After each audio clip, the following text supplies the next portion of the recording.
Hello and welcome everyone. कैसे हो दोस्तों? आई होप सब बड़े होंगे, मस्त होंगे। प्यारे साथियों, आज के इस क्लास में हम मटर की बात करेंगे। जैसा कि जानते हैं, हम अभी रबी क्रॉप की जो दलहनी फसलें हैं, पल्सेस क्रॉप हैं, उनके बारे में पढ़ रहे हैं। तो आज की जो क्लास होगी हमारी, आज हम डिस्कस करेंगे मटर के ऊपर, या पी जिसे कहते हैं। तो आइए शुरू करते हैं हम आज की अपनी क्लास को और देखते हैं, इसको समझने का प्रयास करते हैं पी के बाद। देखिए, सबसे पहले क्या है कि कोई भी फसल है उसकी शुरुआत जो है बॉटेनिकल नेम से ही शुरू की जाती है। तो फिर से हम अपनी आज की इस क्लास को, जो हमारी क्लास है मटर की, उसमें जो है हम शुरू करते हैं सबसे पहले मटर के बॉटेनिकल नेम की, या फिर जिसे वनस्पतिक नाम भी कहते हैं। क्या? बॉटेनिकल नेम या फिर वनस्पतिक नाम। देखिए, पाइशम से टाइवम, मटर का यानी पी या फिर मटर जिसे कहा जाता है दोस्तों, मटर का बॉटेनिकल नेम होता है पाइसम से टाइवम। ठीक है। वहीं अगर इसकी फैमिली की बात की जाए तो ये लेगुमिनेसी फैमिली की होती है। जैसा कि जानते हैं, लगभग सारी जो दलहनी फसलें होती हैं वो लेगुमिनेसी फैमिली से आती हैं। अब बात करें इसमें गुणसूत्र संख्या की। ठीक है, तो गुणसूत्रों की संख्या जो है वो 2n बराबर 14 होती है। तो बात करें, हम एक बार फिर से रिवाइज करते हैं। मटन का जो मटर है, पी जिसे बोला जाता है, उसका बोटेनिकल नेम पाइसम से टाइवम है। फैमिली की बात करें तो लेगुमिनेसी है। और गुणसूत्रों की संख्या की बात की जाए तो गुणसूत्रों की संख्या 2n बराबर 14 होती है। आगे बात की जाए कि जो मटर है, इसकी कुछ जो प्रमुख जातियां हैं, हम उस पर चर्चा करते हैं। जैसा कि जानते हैं, मटर जो है एक दलहनी फसल है, जिसका उपयोग हम जो है दालों के रूप में करते हैं। ठीक है, खाने में दालों के रूप में करते हैं, क्योंकि जितनी भी दलहनी फसलें होती है वो प्रोटीन रिच सोर्स होती हैं। इसलिए ये हमारे जो है स्वास्थ्य के लिए बहुत ही लाभदायक भी होती हैं। तो मटर की दो प्रमुख प्रजातियां हैं। पहली प्रजाति जो है, उसमें जो मटर पहली प्रजाति जो है, उसका जो पहचान है मटर की, या फिर कौन सी प्रजाति है, तो सफ़ेद फूल वाली। ठीक है, गार्डन पी या फिर टेबल पी भी कहते हैं। क्या कहते हैं इसको? ये सफ़ेद फूल वाली, दिखने में जब इसमें सब फूल आने लगते हैं तब समझ आता है इसकी जो प्रजाति है, इसमें जो है सफ़ेद फूल दिखाई देते हैं, या फिर उसे गार्डन पी कहते हैं या फिर टेबल पी भी कहते हैं। ठीक है, पिसवम, स्टाइवम, वार हॉर्टेंस, जो इसको इंग्लिश में बोला जाता है। वहीं बात की जाए तो इसको जो है हरी सब्जी के लिए उगाते हैं। ठीक है, इसको जो मटर होती है, जो उसकी हरी फलियां होती हैं, उसको जो है सब्जी के रूप में काम में लिया जाता है। तो इसको जो है हरी फसल के लिए या हरी सब्जी के लिए उगाते हैं। ठीक है, इसमें क्या होता है, सफ़ेद रंग के फूल आते हैं। जो फूल होते हैं, फली आने से पहले जो फूल लगता है वो फूल सफ़ेद रंग का होता है, तथा फलियों को हरी अवस्था में तोड़ा जाता है। क्या किया जाता है? जो सफ़ेद फूल वाली या फिर गार्डन पी या टेबल पी जिसे कहा जाता है, इसकी जो इसको सब्जी के रूप में उपयोग करते हैं। इसमें सफ़ेद फूल आते हैं और इसकी जो फलियां होती हैं उनकी तोड़ाई हरी अवस्था में ही की जाती है। ठीक है, इनकी तोड़ाई क्या की जाती है? हरी अवस्था में की जाती है। अब बात करें कुछ प्रजातियों की, तो इसकी कुछ प्रजाति है जैसे हिसार हरितवन, अर्केल, आज़ाद पीवन, हरा बौना आदि। कुछ ऐसी किस्में हैं जिनका प्रयोग हम जो है हरी अवस्था में या फलियों को, मटर की फलियों को सब्जी के रूप में यूज़ करते हैं। जवाहर मटर 1 हो गई, GC 141। वहीं बात की जाए, जो भी मटर है उनमें तमाम प्रकार के रोग व्याधियां भी लगती हैं। ठीक है, तो अर्का अजीत एक ऐसी वैरायटी है जिसमें पाउडरी मिल्ड्यू के प्रति ये रोग रोधी होती है। किसके प्रति? पाउडरी मिल्ड्यू, अर्का अजीत, ये प्रजाति जो है पाउडरी मिल्ड्यू के प्रति रोग रोधी होती है। इस प्रजाति में, इस वैरायटी में इसमें पाउडरी मिल्ड्यू का रोग नहीं लगता है। ठीक है, एक वैरायटी हरभजन है। ठीक है, हरभजन क्या है कि ये सबसे जल्दी पककर तैयार होती है। ठीक है, तो ये हरभजन वैरायटी जो है ये सबसे जल्दी पकने वाली क्या है, मटर की जो है वैरायटी है। अभी दूसरी जो है देसी मटर की बात की जाए, ठीक है, इसको पीशम सेटाइवम वारारवेंसिस कहा जाता है, जिसे फील्ड पी भी कहते हैं। इसके फूल जो, इसको देसी मटर भी कहते हैं, और इसके फूल का जो रंग होता है वो लाल रंग होता है। जब इसमें फूल आते हैं तो फूलों का रंग क्या होता है? दिखने में लाल होता है। दाने, छोले, हरा चारा व हरी खाद के लिए उगाया जाता है। ठीक है, देसी मटर का उपयोग दोस्तों किस लिए किया जाता है? देखिए, अभी जो हमने बात करी हरी मटर के लिए एक तो होती है कि उसकी हरी सब्जी बनाकर ही खाई जाती है। दूसरी जो वैरायटी हमारी वो देसी मटर है। देसी मटर को फील्ड पी कहते हैं। इसके फूल देखने में लाल कलर के होते हैं, लाल फूल आते हैं लाल रंग के, और इसका उपयोग जो है दानों के लिए, छोले के रूप में उपयोग करने के लिए, हरे चारे, पशुओं के हरे चारे के लिए, और साथ ही साथ खाद के लिए जो है उपयोग में लाते हैं। ठीक है। अर्पणा HFP4 भारत की पहली संकर किस्म है। अगर संकर किस्म यानी हाइब्रिड सीड की बात की जाए, मटर की हाइब्रिड सीड की बात की जाए, तो भारत में सबसे पहले मटर की विकसित जो है संकर किस्म, भारत की पहली संकर किस्म वो है HFP4। ठीक है। ये जो है भारत की पहली संकर किस्म है। ये सवाल आपसे पूछा जा सकता है कि भारत की मटर की भारत में सबसे पहली संकर किस्म कौन सी है, तो आप उसका जवाब दे सकते हैं। बाकी कुछ ऐसी और प्रजातियां हैं मटर की, देसी मटर की, जैसे कि रचना, T1 163, RPG3, DMP, सपना, स्वाति, हंस, स्वर्ण और रेखा आदि कुछ ऐसी प्रजातियां। अब हम मटर की प्रजातियों के बारे में हमने देखा, उनकी किस्मों के बारे में देखा। अब हम बात करेंगे उत्पत्ति स्थल की। ठीक है। तो मटर का जो उत्पत्ति स्थल वो भारत माना जाता है। कहाँ पे माना जाता है? भारत में माना जाता है। वैसे कुछ और भी वैज्ञानिक है जिनका अपना अलग अलग मत है इसकी उत्पत्ति स्थल को लेकर, लेकिन जो माना जा रहा है कि मटर के जो उत्पत्ति स्थल है वो भारत है। अब हम बात करेंगे प्रोटीन की। जो मटर है, जैसे कि जितनी भी दलहनी फसलें होती हैं, ठीक है, जो भी दालें होती हैं, सारी दालें क्या होती हैं? प्रोटीन रिच सोर्स होती हैं। ठीक है। प्रोटीन की मात्रा इसमें ज़्यादा पाई जाती है। ठीक, प्रोटीन रिच सोर्स होती हैं। तो मटर की बात की जाए, हमने चने को पढ़ा, ठीक है, उसके बाद मसूर को पढ़ा। आज की क्लास में हम मटर के बारे में पढ़ रहे हैं। तो इसमें जो प्रोटीन का परसेंटेज होता है वो 25% होता है। ठीक है। मटर में प्रोटीन की बात की जाए तो लगभग 25% के आसपास होता है। कार्बोहाइड्रेट जिसे कहा जाता है दोस्तों, कार्बोहाइड्रेट 64% मटर में पाया जाता है।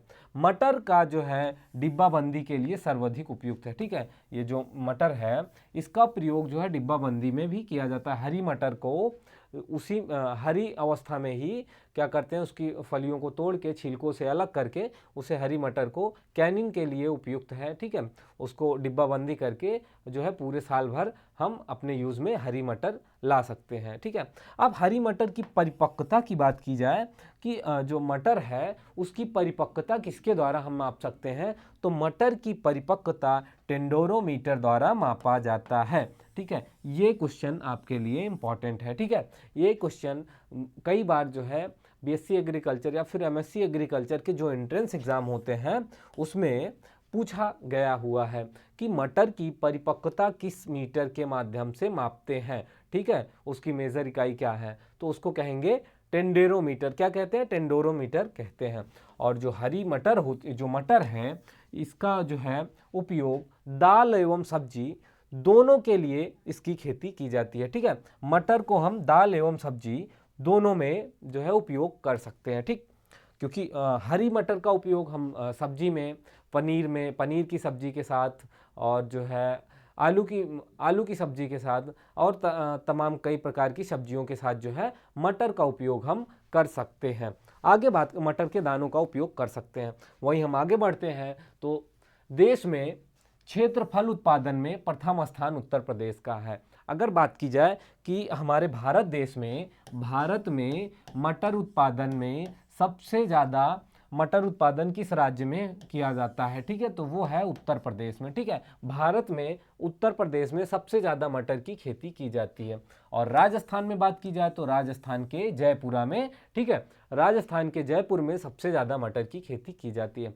आगे बात करें हम जलवायु की, ठीक है, कि मटर की खेती करने के लिए हमें किस प्रकार की जलवायु, या फिर मटर के अच्छा उत्पादन के लिए हमें किस प्रकार की जलवायु सबसे उपयुक्त तो होती है। वैसा तो जानते हैं, जैसे ये रबी क्रॉप्स है तो ठंडी वाली फसल हो सकती है, ठंडे जलवायु वाली फसल है। ऐसे ही पता चल रहा है कि मटर जो है वो ठंडी जलवायु वाला पौधा है। अब हम बात करते हैं इसकी बुआई की, कि इसकी बुआई किस समय पे की जाती है। ठीक है।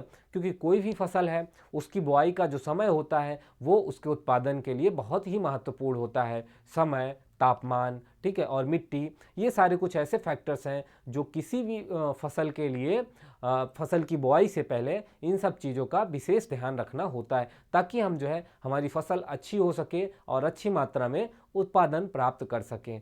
जैसा कि जानते हैं हमारा देश कृषि प्रधान देश है, तो सबसे ज़्यादा जो है खेती, या फिर हमारे देश में सबसे ज़्यादा किसान की संख्या है, तो हमारे देश की लगभग 60% जनसंख्या जो है इसी पर निर्भर है। आगे बढ़ते हैं, मटर की बात हम कर रहे थे, तो मटर जो है ठंडी जलवायु का पौधा है। अब बात कर रहे हैं हम इसकी बुआई के समय का या फिर अंकुरण के समय तापमान का। तो बुआई करते समय जो होना चाहिए अंकुरण तापमान, बुआई या फिर अंकुरण के समय लगभग 22 सेल्सियस का तापमान होना चाहिए उस टाइम पे, और अच्छी पैदावार के लिए 15 से 25 सेल्सियस तापमान उपयुक्त रहता है, ठीक है। मतलब कि 15 से 25 के बीच का जो तापमान होता है, ठीक है, 15 से 25 सेल्सियस, ठीक है, ये जो तापमान है ये सबसे जो है सफिशियंट है मटर की फसल के लिए या फिर मटर की अच्छी पैदावार के लिए। मटर की बुआई की बात करें तो मटर की बुआई 15 अक्टूबर से 15 नवंबर तक कर सकते हैं, ठीक है। कब करना चाहिए? 15 अक्टूबर से 15 नवंबर तक जो है मटर की बुआई कर देनी चाहिए। ऐसे अवस्था में क्या होता है, अगर इस टाइम हम जो है मटर की बुआई करते हैं तो हमें अच्छा उत्पादन प्राप्त होता है।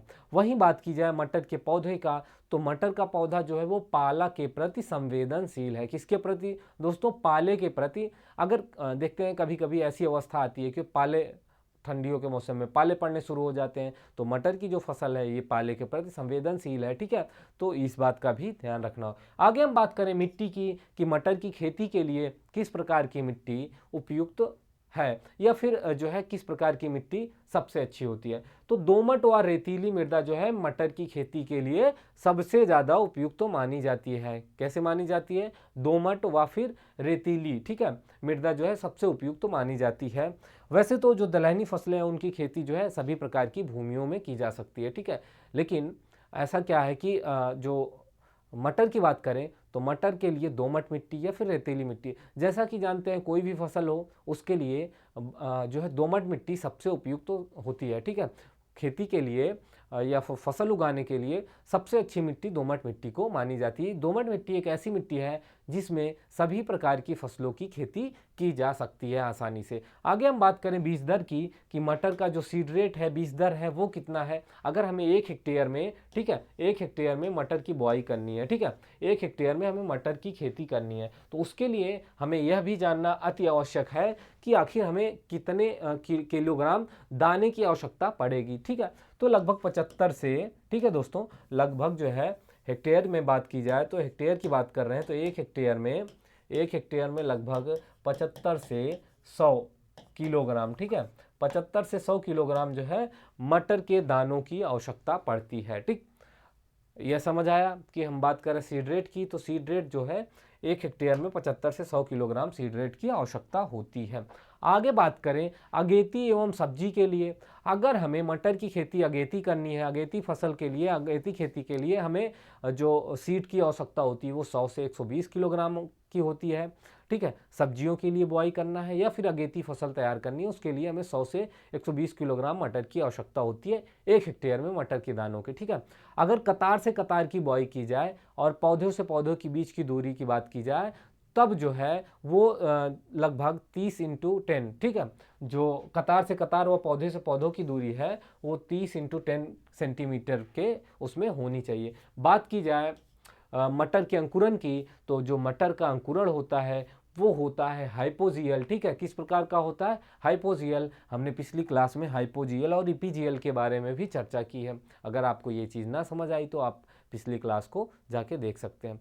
आगे बात करें हम सीड ट्रीटमेंट की, कि कोई भी फसल है उसको बोने से पहले, उसके बीज को बोने से पहले क्या करते हैं? बीजों का उपचार करते हैं ताकि जो रोग हैं, कवक हैं, उनसे बचा जा सके, ठीक है। तो मटर में जो है बीज उपचार के लिए हमें FIR विधि का क्या करते हैं? FRI विधि द्वारा हम करते हैं मटर के बीजों का जो है उपचार, यानी कि सीड ट्रीटमेंट करते हैं।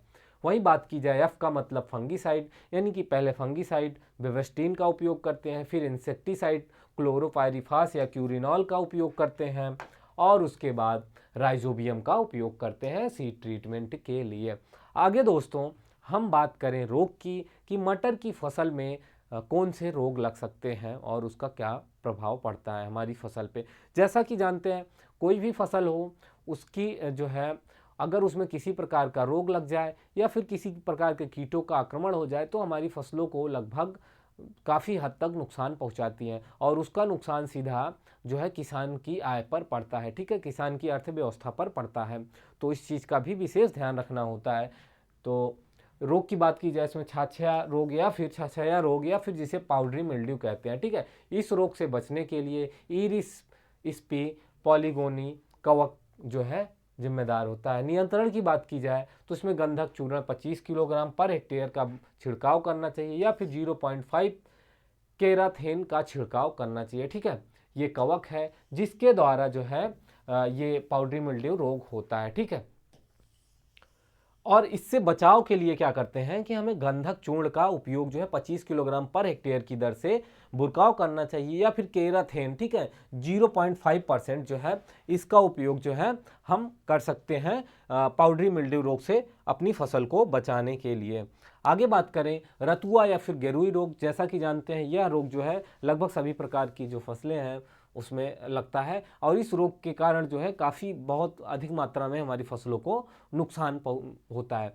तो इसे रतुआ रोग या गेरुई या फिर रस्ट कहते हैं। यह रोग यूरोमाइसिस फेवी नामक कवक से लगता है, ठीक है। अगर सवाल पूछा जाए कि जो रतुआ रोग है किस कवक के माध्यम से, यूरोमाइसिस फेवी के नामक कवक है जिससे जो फफूंद है जिसके द्वारा ये लगता है। कभी कभी यह फसलों को बहुत अधिक मात्रा में क्षति पहुंचा देता है, क्या करता है हमारी फसलों को बहुत ज़्यादा बेकार कर देता है और इसे रोकने के लिए हमें रोग रोधी किस्मों को खेत में उगाना चाहिए। क्या करना चाहिए, अगर हमारी फसल में अगर हम खेती कर रहे हैं जैसे मान लीजिए मटर की है तो उसमें अगर रतुआ या गेरुई रोग लग गया तो उससे बचने के लिए हमें क्या करना होता है, सर्वप्रथम क्या करना है, हमें रोग रोधी किस्मों को उपयोग करना है, अपने खेत में रोग रोधी किस्में ही, ठीक है, उगाना है। और इसके रोकथाम के कुछ उपाय हैं, ठीक है, कुछ रसायन हैं जिसका उपयोग करके हम इस रोगों का रोकथाम कर सकते हैं, ठीक है, रतुआ रोग का। तो रोकथाम के लिए हमें डाइथेन M45 या फिर डाइथेन Z78 के 2.25 किलोग्राम 1000 लीटर पानी में घोल बनाकर पर हेक्टेयर की दर से छिड़काव करना होगा। क्या करना होगा, पर हेक्टेयर की दर से इसका छिड़काव करना होगा। इसके प्रमुख कीट के बारे में बात करें, कुछ ऐसे कीट हैं जो मटर की खेती में या मटर की फसल उगाते समय उसमें कुछ कीटों का आक्रमण होता है, कुछ कीटों का प्रकोप होता है, उनके बारे में हम पढ़ते हैं। जैसा कि जानते हैं जैसे रोग जो है वो हमारी फसलों के लिए बहुत हानिकारक होते हैं, उसी प्रकार जो कीट हैं वो भी बहुत ही हानिकारक होते हैं, हमारी फसलों को काफ़ी मात्रा में काफ़ी हद तक जो है नुकसान पहुंचाते हैं। हम बात कर रहे हैं मटर की, तो मटर को जो है नुकसान पहुंचाने वाला कुछ प्रमुख कीट है। जैसे कि हम तना छेदक की बात करें तो तना छेदक जिसे पी स्टेम फ्लाई जो है कहा जाता है, यह जो तना छेदक होता है ये क्या करता है, एक प्रकार का जो है रोएदार गिडार होता है, तंबाकू में भी पाया जाता है, तंबाकू वाला गिडार है। और इसके अलावा फल को लीफ माइनर तथा एफिड यानी माहू द्वारा भी काफ़ी मात्रा में नुकसान पहुंचता है। तना छेदक की रोकथाम के लिए हमें जब फसल की बुआई कर रहे हों तो फसल की बुआई के समय ही हमें जो है 30 किलोग्राम फ्यूराडॉन या फिर 10 किलोग्राम थीमेट का उपयोग करके जो है बीज का बुआई करना चाहिए। इन्हें बीज बोने से पहले मिट्टी में मिला देना चाहिए और पत्ती खाने वाले गिडारों से रोकथाम करने के लिए हमें 1.25 लीटर डायोथेन 35 सीसी 1000 लीटर पानी में क्या करना चाहिए, पानी में मिलाकर उसका घोल बनाकर, ठीक है, उसका क्या करना है, हमें घोल बनाकर 1 हेक्टेयर में छिड़काव करना है, ठीक है। तो इससे जो है हम तना छेदक या फिर माहू जो कीट है उससे हम अपनी फसल को बचा सकते हैं। अब हम बात करें फल छेदक कीट एवं उसके रोकथाम की। जैसे कि हमारी मटर की फसल तैयार हो गई, फलियां तैयार हो गई, तो उसमें भी कुछ ऐसे कीट हैं जो हमारी फसल की फलियों को खाते हैं, उसे छेद कर देते हैं फलियों को, उसकी बात कर रहे हैं। तो फसल पे क्या करना है, 0.25% वाले कार्बेलिक या फिर 0.05% कौन इंडोसल्फान का छिड़काव करना चाहिए। लीफ एफिड और लीफ माइनर से फसल को बचाने के लिए हमें 0.05% वाले लिंडेन या फिर 0.0% वाले इंडोसल्फान का छिड़काव करना चाहिए। कीटों का अगर ये कीट जो है इसका छिड़काव करने के बाद भी दोबारा दिखाई दे तो इसका छिड़काव जो है हम दोबारा कर सकते हैं। या फिर 2% फोरेट से बीज का उपचार करते हैं और बुआई के 40 दिन तक जो है फसल में लीफ माइनर के आक्रमण से जो है बच जाती है। अगर हमें फोरेट से हम उसका उपचार करते हैं तो बुआई से लगभग 40 दिन तक बचाव कर सकते हैं। उपज की बात की जाए तो 1 हेक्टेयर में कितना उपज प्राप्त होगा? अगर हमें 1 हेक्टेयर में खेती करनी है तो हरी फलियों की पैदावार जो है वो 80 से 120 कुंटल पर हेक्टेयर प्राप्त होती है। ये कैसे, किस अवस्था में? जब हमारी फसलों में किसी भी प्रकार का रोग या फिर कीट का आक्रमण ना हो और जो है जो तापमान है वो भी सही हो और हमारे खेतों में जो खाद की आवश्यकता होती है, ठीक है, वैसे जो दलहनी फसलें होती हैं उनको नाइट्रोजन की आवश्यकता नहीं होती है। तो हरी फलियों के लिए 180 से 120 किलोग्राम पर हेक्टेयर, वहीं फलियों को तोड़ने के पश्चात 150 कुंटल पर हेक्टेयर क्या होता है, हरा चारा भी हमें मिलता है 1 हेक्टेयर में, ठीक है। तो अगर हरी फलियों का जो पैदावार की बात की जाए तो 80 से 120 कुंटल और लगभग जो उसके हरे पौधे डंठल होते हैं, हरा चारा जो है वो 150 कुंटल के आसपास प्राप्त होता है। दाने की औसत उपज 15 से 20 कुंटल पर हेक्टेयर होती है और जो है भूसे की उपज 50 कुंटल पर हेक्टेयर तक मिल जाती है, ठीक है। तो ये थी आज के बारे में, हम मटर पे चर्चा कर रहे थे। वैसे जो भी हमने इस पे चर्चा की, लेकिन आज का जो समय है, जैसे जनसंख्या बढ़ रही है उसके हिसाब से हमें जो खेती है उसको पर इकाई क्षेत्रफल में करना चाहिए वैज्ञानिक ढंग से। और साथ ही साथ बढ़ती हुई बीमारियों, जो आज का बढ़ती हुई जो बीमारी है, बीमारियों का प्रकोप बढ़ता जा रहा है, उसके लिए हमें जो है ऑर्गेनिक फार्मिंग या नेचुरल फार्मिंग का उपयोग करना चाहिए या फिर उस पर भी विशेष ध्यान देना चाहिए, क्योंकि अत्यधिक मात्रा में रसायनों के उपयोग के द्वारा हमारी जो फसलें हैं वो लगातार जो है खराब होती जा रही हैं। मिट्टी जो है, फसलों में रसायनों की मात्रा बढ़ती जा रही है, जिसको खाने से जो हमारे शरीर में जो है उसका बहुत साइड इफेक्ट देखने को मिल रहा है। और साथ ही साथ रसायनों का उपयोग हमारे पर्यावरण के लिए भी बहुत नुकसानदायक है। और उसके साथ साथ ये जो रसायन और खादें हैं ये दिन पर दिन हमारी मिट्टी को जो है बंजर बनाती जा रही हैं, ठीक है। हम जो है स्टैंड जो है क्या कहते हैं, अपनी फसलों में अधिक उत्पादन प्राप्त करने के चक्कर में अधिक मात्रा में खादों का, उर्वरकों का या रसायनों का उपयोग कर रहे हैं, जिसका जो है भविष्य में बहुत बड़ा दुष्प्रभाव हो सकता है। तो हमें इस चीज़ का भी विशेष ध्यान रखना होगा कि जो है हमें आने वाले समय में, आने वाली पीढ़ियों के लिए, भविष्य के लिए इन सब चीज़ों और पर्यावरण का भी विशेष ध्यान रखना होगा। इसके लिए हमें जो है अधिक से अधिक मात्रा में जो है ऑर्गेनिक या नेचुरल फार्मिंग करनी चाहिए और खादों के रूप में हमें जो है गोबर खाद या फिर जो है ऑर्गेनिक खादों का उपयोग करना चाहिए। आज की क्लास को हम यहीं पे समाप्त करते हैं दोस्तों, मिलते हैं अगली क्लास में। जय हिंद।